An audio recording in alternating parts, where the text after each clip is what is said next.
Hello. അങ്ങനെ നമ്മൾ 2 ദിവസം ഫ്രീ കിട്ടിയപ്പോൾ ഒരു യാത്ര പോകാമെന്ന് വിചാരിച്ചു. നമ്മൾ രണ്ടാളും മാത്രമേ ഉള്ളൂ കേട്ടോ. ഇപ്പം മൂന്നാറിനാണ് നമ്മൾ പോകാൻ തീരുമാനിച്ചത്. പെട്ടെന്ന് പോകുന്നൊരു യാത്രയാണ്.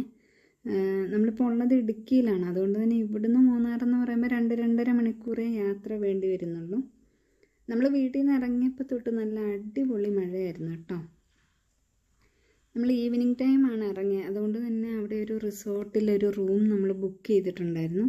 അങ്ങനെ നമ്മളിവിടെ റിസോർട്ടിലെത്തി. ഇത് ടൗണിൽ നിന്നൊരു 10-12 കിലോമീറ്റർ ഉള്ളിലേക്ക് വന്നിട്ടുള്ള ഒരു സ്ഥലമാണ്. വലിയ തിരക്കൊന്നും ഇല്ലാത്ത ശാന്തമായിട്ടുള്ള ഒരു സ്ഥലം. അങ്ങനെ നമ്മൾ പ്രിഫർ ചെയ്തതാണ് കേട്ടോ.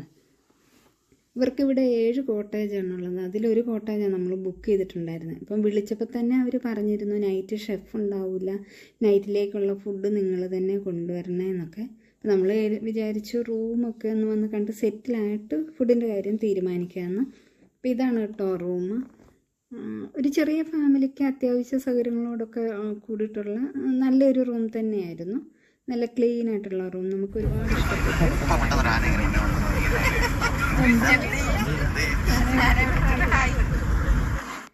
അങ്ങനെ നമ്മൾ ഡ്രസ്സ് പോലും മാറാണ്ട് തിരിച്ച് ടൗണിലേക്ക് പോയി. കാരണം ഒരുപാട് രാത്രി ആയിക്കഴിഞ്ഞാൽ ആന ഇറങ്ങുന്ന സ്ഥലമാണെന്ന് പറഞ്ഞു. അപ്പോൾ നമ്മളെന്തിനാണ് റിസ്ക് എടുക്കുന്നത്? അതുകൊണ്ട് ഇതിപ്പോൾ സമയം 7 മണിയായിട്ടേ ഉള്ളൂ. അപ്പോഴേക്കും നല്ല ഇരുട്ട് വീണിട്ടുണ്ടായിരുന്നു. പോയി ഫുഡ് വാങ്ങിക്കൊണ്ട് വരുവാണ് നമ്മൾ ചെയ്തത്. അപ്പോൾ ഇതാണ് കേട്ടോ കോട്ടേജ്. പുറത്തുനിന്ന് കാണുമ്പോൾ ഉള്ള വ്യൂ ആണിത്. അങ്ങനെ നമ്മൾ കൊണ്ടുവന്ന ഫുഡൊക്കെ കഴിച്ചു. രാത്രി കിടന്നുറങ്ങി. ഇത് പിറ്റേന്ന് രാവിലെയാണ് കേട്ടോ. ഈ ഇഞ്ചി പിടിച്ച കുരങ്ങൻ്റെ കൂട്ടിരിക്കുന്ന എന്താണെന്ന് ചോദിച്ചാൽ രാവിലെ നമ്മൾ പുറത്ത് പോകാനൊക്കെ പറഞ്ഞ് റെഡി ആയപ്പോഴേക്കും വീണ്ടും നല്ല മഴ. അപ്പോൾ എന്താ ചെയ്യേണ്ടതെന്ന് അങ്ങനെ ആലോചിച്ച് വിഷമിച്ചിരിക്കുകയായിരുന്നു. അങ്ങനെ മഴയുടെ ശക്തിയൊക്കെ കുറച്ച് കുറഞ്ഞപ്പോൾ നമ്മൾ പുറത്ത് ഇറങ്ങി കേട്ടോ. പക്ഷെ ഇതിപ്പോൾ സമയം 10-11 ആയിട്ടുണ്ട്. എന്നിട്ടും നല്ല കോട മഞ്ഞ് ചില സ്ഥലങ്ങളിലൊക്കെ ഉണ്ടായിരുന്നു. കുറച്ചുകൂടി കഴിഞ്ഞപ്പോഴേക്കും മഞ്ഞും മാറി, മഴ മാറി, കാലാവസ്ഥയൊക്കെ നല്ല നോർമലായിട്ട് വന്നിട്ടുണ്ടായിരുന്നു. അപ്പം കുറച്ച് താഴെയായിട്ട് വിരിപ്പാറ വാട്ടർഫോൾസ് ഉണ്ടെന്ന് പറഞ്ഞു. നമ്മൾ അതിനുള്ള ഡ്രസ്സുകളൊന്നും നമ്മുടെ കയ്യിൽ കരുതിയിട്ടുണ്ടായിരുന്നില്ല. എന്നാലും ജസ്റ്റ് ഒന്ന് പോയി കാണാമെന്ന് പറഞ്ഞ് പോവുകയാണ്. അവിടെ ഫീസ് ഉണ്ട് കേട്ടോ. ഇത് ഫോറസ്റ്റിൻ്റെ കീഴിലുള്ളതാണ്. നമുക്ക് ഒരാൾക്ക് 50 റുപ്പീസ് വേണം. അങ്ങനെ ടിക്കറ്റൊക്കെ എടുത്ത് നമ്മൾ വാട്ടർഫോൾസ് കാണാൻ വേണ്ടിയിട്ട് പോവുകയാണ്. അപ്പം നമ്മുടെ കൂടെ അവിടെ നിന്നൊരു സെക്യൂരിറ്റി വരും കേട്ടോ. ഒരു ചേച്ചിയായിരുന്നു. അപ്പോൾ ചേച്ചിയോട് ഞാനിങ്ങനെ ചോദിച്ചു, ഓരോരുത്തർ വരുമ്പോഴും ഇവരിങ്ങനെ കൊണ്ടുവിടാനായിട്ടിരുന്നു. അതിന് മാത്രം സ്റ്റാഫ് വേണ്ടേ? അപ്പം അവർ പറഞ്ഞതെല്ലാം ഓഫ് സീസൺ ആയതുകൊണ്ട് പിന്നെ നമ്മൾ രണ്ടാളും അല്ലേ ഉള്ളൂ. ഗ്രൂപ്പായിട്ടൊക്കെയാണ് വരുന്നതെങ്കിൽ അവരത്ര കെയർ ചെയ്യാറില്ല. ഇപ്പം നമ്മൾ രണ്ടാളും മാത്രമല്ലേ ഉള്ളൂ. അതുകൊണ്ട് ജസ്റ്റ് നമ്മുടെ കൂടെ വന്നു എന്നേ ഉള്ളൂ. പിന്നെ അവരത് ആ സ്ഥലത്തെക്കുറിച്ചും പിന്നെ ആന ഇറങ്ങുന്നതിനെക്കുറിച്ചും ആനയൊക്കെ രാത്രിയിലൊക്കെ മിക്കവാറും ഉണ്ടാവാറുണ്ടെന്ന് പറഞ്ഞു. അപ്പം അങ്ങനെയുള്ള കാര്യങ്ങളൊക്കെ എക്സ്പ്ലെയിൻ ചെയ്ത് തരുന്നുണ്ടായിരുന്നു. താഴെ കുറേ അധികം ആൾക്കാർ നിൽപ്പുണ്ട് കേട്ടോ. ഒരു ഫാമിലിയായിട്ട്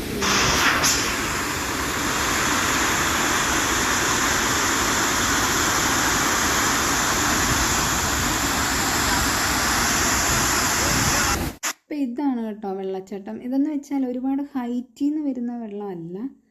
പക്ഷേ ഈ ഭയങ്കര ശക്തമായിട്ട് ഒഴുക്കുള്ള ഒരു വെള്ളച്ചാട്ടമാണ്.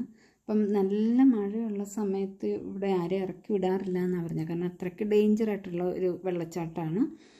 നമ്മളാണെങ്കിൽ ഈ ഡ്രസ്സൊന്നും ഇല്ലാത്തതുകൊണ്ട് തന്നെ വെള്ളത്തിൽ ഇറങ്ങാനൊന്നും പറ്റില്ല. ഞാൻ കുറച്ച് നേരം കാല് നനച്ചൊക്കെ നിന്നു. പക്ഷെ അധിക നേരം അങ്ങനെ വെള്ളത്തിൽ നിൽക്കാനും പറ്റില്ല. അത്രയ്ക്ക് കൊടും തണുപ്പുള്ള വെള്ളം, ഭയങ്കര തണുപ്പാണ്. അങ്ങനെ ഞാൻ കുറച്ച് നേരം നിന്നിട്ട് ഞാൻ പെട്ടെന്ന് തന്നെ തിരിച്ച് കയറിപ്പോന്നു. എനിക്ക് നിൽക്കാൻ പറ്റുന്നുണ്ടായിരുന്നില്ല. പിന്നെ നമ്മൾ അവിടെ നിന്ന് തിരിച്ചിങ്ങ് പോരുവാണ് കേട്ടോ. പോരുന്നത് നാഷണൽ ഹൈവേ വഴിയാണ്. ഈ റൂട്ട് ഞാൻ ആദ്യമായിട്ടാണ് വരുന്നത്. അതുകൊണ്ട് തന്നെ എനിക്കിതൊരു ഭയങ്കര സർപ്രൈസായിരുന്നു. കാരണം നല്ല നല്ല നല്ല സീനറികൾ എത്ര കണ്ടിട്ടും മതി വരുന്നില്ല. അത്രയ്ക്ക് നല്ല സീനറികളായിരുന്നു. ഓരോ വളവിലും വ്യൂ പോയിൻ്റ് എന്ന് പറയാം, അതുപോലുള്ള കാഴ്ചകൾ. അപ്പം ചേട്ടൻ ഇതിനു മുമ്പ് വന്നിട്ടുണ്ട് ഈ റൂട്ട്. നമ്മൾ മൂന്നാർ വന്നിട്ടുണ്ട് ഇതിനു മുമ്പ് 2-3 വട്ടം മൂന്നാർ വന്നിട്ടുണ്ട്. അപ്പോൾ ഓരോ സമയത്തും നമ്മൾ ഓരോ സ്ഥലം പെൻഡിങ് ഇട്ടിരിക്കും. കാരണം അടുത്ത തവണ വരുമ്പോൾ കാണാൻ വേണ്ടിയിട്ട്. അപ്പോൾ സമയം 1 മണി കഴിഞ്ഞു. നല്ല വിശപ്പുമായിട്ടുണ്ട്. പക്ഷേ ഫുഡ് കഴിക്കണമെങ്കിൽ ഇനി കുറച്ച് ദൂരം കൂടെ പോകണം. അപ്പോൾ തൽക്കാലം ഒരു ആശ്വാസം എന്നുള്ള രീതിയിൽ നമ്മൾ ഓരോ കരിക്ക് വാങ്ങി കുടിച്ചു. അങ്ങനെ അവിടുന്ന് വീണ്ടും പോവാണ് കേട്ടോ. ഇങ്ങനെ ഓരോ സ്ഥലം കാണുമ്പോഴും ഞാൻ റിക്വസ്റ്റ് ചെയ്യും, ഒന്ന് വണ്ടി നിർത്തുമോ, എനിക്ക് കുറച്ച് നേരം അവിടെ കാണണം, പിന്നെ ഫോട്ടോ എടുക്കണം, വീഡിയോ എടുക്കണം. ഇതൊക്കെ തന്നെയായിരുന്നു പരിപാടികൾ. കണ്ടാലും തീരുന്നില്ല, അത്രയ്ക്കുണ്ടായിരുന്നു കാണാനായിട്ട്. പിന്നെ നമ്മൾ വന്നപ്പോഴേക്കും നല്ലൊരു റെസ്റ്റോറൻറ്റുണ്ട്, അവിടെ കയറി മീൽസ് ഓർഡർ ചെയ്ത് കഴിച്ചു. അങ്ങനെ ഫുഡ് കഴിച്ചു, വയറും നിറഞ്ഞു മനസ്സും നിറഞ്ഞെന്ന് പറഞ്ഞാൽ അവിടുന്ന് ഇനി നമ്മൾ തിരിച്ച് വീട്ടിലേക്ക് പോവുകയാണ് കേട്ടോ. നമ്മളിങ്ങനെ ഇടയ്ക്കിടയ്ക്ക് അൺഎക്സ്പെക്റ്റഡ് ആയിട്ട് ഓരോ യാത്രകൾ ചെയ്യാറുണ്ട്. ഒരിക്കലും നമ്മൾ പ്ലാൻ ചെയ്തിട്ട് ഒരു യാത്രയും നടത്തിയിട്ടില്ല. അതിപ്പോൾ ഫ്രണ്ട്സിൻ്റെ കൂടെ ആയാലും ഫാമിലിയുടെ കൂടെ ആയാലും എല്ലാം നമ്മളിങ്ങനെ പെട്ടെന്നാണ് ഒരു തീരുമാനം എടുത്തിട്ട് പോകുന്നത്. അപ്പം ഇനിയും ഇതുപോലെ യാത്രകളോ അതല്ലെങ്കിൽ മറ്റുള്ള കാര്യങ്ങളോ ഒക്കെ ആയിട്ട് ഞാൻ വീഡിയോ എടുത്തിടാം.